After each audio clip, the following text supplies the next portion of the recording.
ஆலயா cotton வேட்டிகள் ஷர்ட்டுகள் wedding celebration.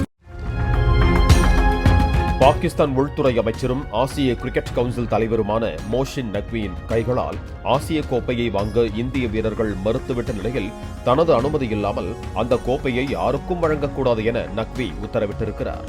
வெற்றி கோப்பை தற்போது துபாயில் உள்ள ஆசிய கிரிக்கெட் கவுன்சில் தலைமையகத்தில் வைக்கப்பட்டிருக்கும் நிலையில் இந்திய அணிக்கோ அல்லது இந்திய கிரிக்கெட் வாரியத்திற்கோ அந்த கோப்பை வழங்கப்பட்டால் அது தனது கைகளால் தான் வழங்கப்பட வேண்டும் எனவும் நக்வி தெரிவித்திருக்கிறார்.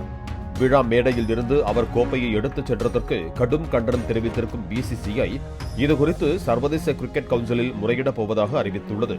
நக்வியின் பதவி பறிக்கப்பட பிசிசிஐ தரப்பில் அழுத்தம் தரப்படும் எனவும் எதிர்பார்க்கப்படுகிறது. ஆலயா காட்டன் வேட்டிகள் ஷர்ட்டுகள் வெட்டிங் செலிப்ரேஷன். பிளே ஸ்டோர் மற்றும் ஆப் ஸ்டோரில் இருந்து பாலிமர் செயலியை QR கோடு மூலம் பதிவிறக்கம் செய்யுங்கள். செய்திகளை உடனுக்குடன் பெறுங்கள்.